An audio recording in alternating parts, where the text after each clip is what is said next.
नमस्कार। आने वाले हफ्ते में एग्री कमोडिटीज़ में क्या रुख रहेगा, इसकी चर्चा करेंगे। और पिछले हफ्ते भी जो हमने देखा एग्री कमोडिटीज़ में उसका भी एक ब्यौरा लेंगे। तो हमने देखा कि चने में जहाँ पर 2 हफ्ते पहले जो नोटिफिकेशन आया था, जहाँ पर न्यू पोजीशंस नहीं बनाई जा सकती है, उस हिसाब से हमने काफ़ी उठापटक आते हुए देखी है। जो सितंबर वायदा है वो 4700 से 5450 के बीच काफ़ी उठापटक भरा ट्रेड कर पा रहा है। तो पहले हमने निचले सर्किट लगते देखे 2 या 3 सेशन, उसके बाद ऊपरी सर्किट लगते हुए देखा। जो पिछला हफ्ता है वो 5300 के करीब बंद हुआ है। 5420 तक के हाइज भी हमने लगते हुए देखे हैं। तो जिनकी एग्जिस्टिंग पोजीशंस है वो स्क्वायर ऑफ कर रहे हैं और ऐसा लगता है कि ये जो कॉन्ट्रैक्ट है ये 5200 के कहीं ना कहीं आसपास या उसके थोड़ा ऊपर क्लोज देने में कामयाब होगा। तो फिलहाल जो है एक ऊपरी दायरे में चना ट्रेड कर रहा है और मुझे लगता है कि 5200 के करीब क्लोज हो सकता है, जहां तक सितंबर वायदा का सवाल है। वहीं अगर मैं एडिबल ऑयल कॉम्प्लेक्स की बात करूं तो काफ़ी बड़ी मूवमेंट हमने यहां पर भी आते हुए देखी है। सोयाबीन में जहां पिछले हफ्ते तेज़ी आते हुए देखी, वहीं इंपोर्ट की खबरों के बाद में हमने इसमें भी निचले सर्किट लगते हुए देखे हैं और 7700 के करीब क्लोज देने में कामयाब हुई है प्राइजेस, जबकि जो लोज थे वो करीबन 7600 के भी नीचे के थे। तो एक हल्की सी पुल बैक के साथ प्राइजेस ने क्लोज दिया है। आने वाले समय में ऐसा लगता है कि 7900 से 8000 के बीच एक रेजिस्टेंस जोन रहेगा, जो हो सकता है शुरुआती 1 या 2 सेशन में अगले हफ्ते के टेस्ट हो सकता है। लेकिन ओवरऑल इसमें जो रुझान रहेगा, अगर मैं 1 हफ्ते की बात करूं तो डाउनवर्ड रहेगा और 7450 तक के स्तर हमें देखने मिल सकते हैं। तो फिलहाल शॉर्ट टर्म बेसिस सोयाबीन में और मुनाफा वसूली होने की संभावना बनी हुई है। वही सरसों की बात करें तो हमने 8000 के करीब का क्लोजिंग देखा है। यहाँ पर भी हमने 8200 के स्तर देखे और उसके बाद कंटिन्यूस एक प्रॉफिट बुकिंग का माहौल देखा है। ऐसा लगता है कि ये प्रॉफिट बुकिंग प्राइजेस को 7800 7850 के बीच लेके जाएगी। लेकिन ऑन द होल सरसों में सोयाबीन के मुकाबले ज़्यादा तेज़ी है, यानी डिप आती भी है तो ऐसा लगता है कि एक बाइंग अपॉर्चुनिटी होगी और दोबारा हम 8200 8250 तक के स्तर काफ़ी जल्द देख पाएंगे। तो मैं सरसों में डिप बाइंग की सलाह दूंगा। हालांकि पहले 2 या 3 सेशन हमें प्राइजेस में हल्की सी नरमी देखने मिल सकती है। वही रिफाइंड ऑयल में भी हमने 1400 के करीब प्राइजेस को स्थिर होते हुए देखा है। 1430 और 1380 की रेंज सितंबर वायदा के लिए एक बड़ा सा दायरा बन चुकी है और जब तक 1430 के ऊपर नहीं निकलता तब तक ऐसा लगता है कि दोबारा 1395 और 1380 तक के स्तर हमें देखने मिल सकते हैं। तो शॉर्ट टर्म बेसिस जिस तरह से सोयाबीन में और सरसों में 2 या 3 सेशन में हमें नरमी दिख सकती है, उसी तरह रिफाइंड ऑयल में भी हो सकता है हमें करेक्शन देखने मिले।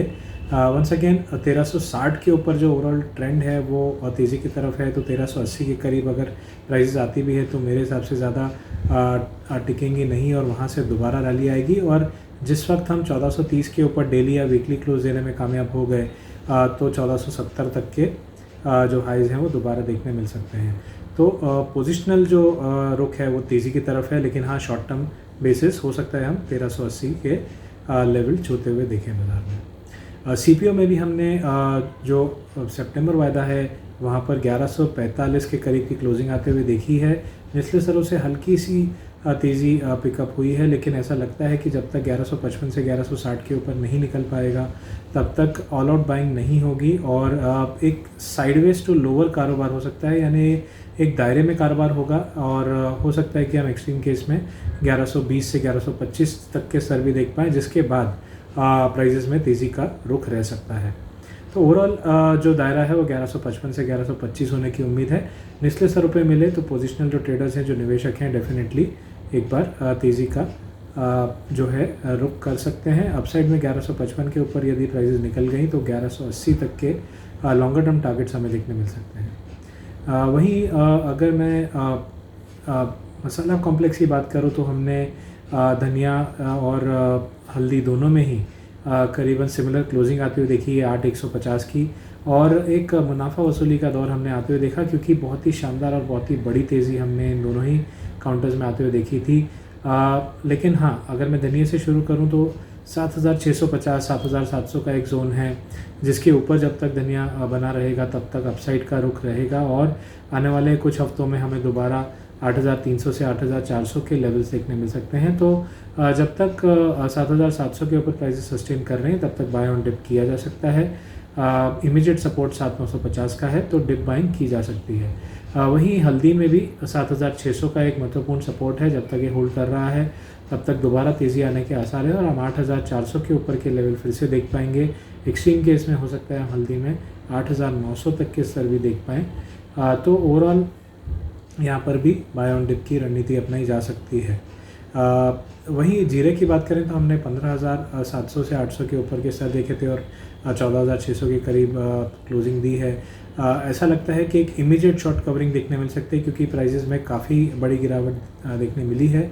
तो 14,300 से 14,400 के बीच एक इमीडिएट सपोर्ट है और जब तक ये होल्ड कर पा रहा है तब तक मेरे हिसाब से 15,000 से 15,100 तक जाने की संभावना बनी हुई है। तो एक पूरे ही कॉम्प्लेक्स में बाइंग का एक रुख देखा जा सकता है और बाइंग की रणनीति अपनाई जा सकती है जब तक जो इम्पोर्टेंट सपोर्ट डिस्कस हुए हैं वो होल्ड कर रहा है। सबसे ज़्यादा उठापटक हमने क्वार कॉम्प्लेक्स में देखी है जहां पर सक्सेसिवली 2 या 3 सेशन अपर सर्किट लगने के बाद हमने 1 या 2 सेशन लोअर सर्किट भी लगते हुए देखे।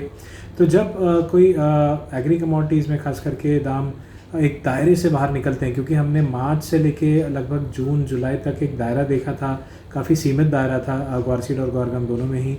हालांकि जो पिछले वीडियोस में भी जैसे मैंने कवर किया था कि ओवरऑल जो रुख है वो ऊपर की तरफ है बाय ऑन डिप से, और अब जाके इसमें तेज़ी का रुख आया है काफ़ी महीनों के बाद। मुझे लगता है कि ओवरऑल रुझान तेज़ी का रहेगा। अगर मैं ग्वार सीड की बात करूं तो मुझे लगता है कि 6,000 के करीब की क्लोजिंग आई है, लेकिन ओवरऑल इसमें 5,400 के ऊपर तेज़ी का रुझान रहेगा और हम दोबारा 6,200 के ऊपर जब भी प्राइस निकले तेज़ी का रुख पकड़ता हुआ देखेंगे। 6,550 और उसके बाद 6,900 लगभग 7,000 तक के भी लेवल ग्वार सीड में देखने मिल सकते हैं। वहीं ग्वार गम में फ़िलहाल 9,500 के करीब की क्लोजिंग आई है। हो सकता है यहाँ से इनिशियल थोड़ी बहुत और गिरावट देखने मिले 9,200 से 9,100 तक, लेकिन ऑन द होल जो डाउनसाइड है इमीडिएट तौर पे थोड़ा लिमिटेड दिखता है और दोबारा हम 10,200 तक क्या रुक कर सकते हैं ग्वार गम में, ऐसा मेरा मानना है। और 10,200 के ऊपर भी अगर प्राइसेस निकल जाती हैं तो दोबारा 11,500 के स्तर 3 से 4 हफ्तों के पर्सपेक्टिव से देखने मिलेंगे, ऐसा मेरा मानना है। तो जो रीसेंट हाइज़ हैं उसके ऊपर भी दाम जा सकते हैं, इसकी काफ़ी अच्छी संभावना है। तो जो निवेशक हैं वो डिप बाइंग की रणनीति अभी भी अपना सकते हैं। हालांकि शॉर्ट टर्म ट्रेडिंग बेसिस हो सकता है हमें इनिशियली 1 या 2 सेशंस में ग्वार सीड में 5,400 से 5,500 के करीब प्राइसेस जाते हुए दिखें, और ग्वार गम में हो सकता है कि 9,200 के आसपास प्राइसेस जाती हुई दिखें।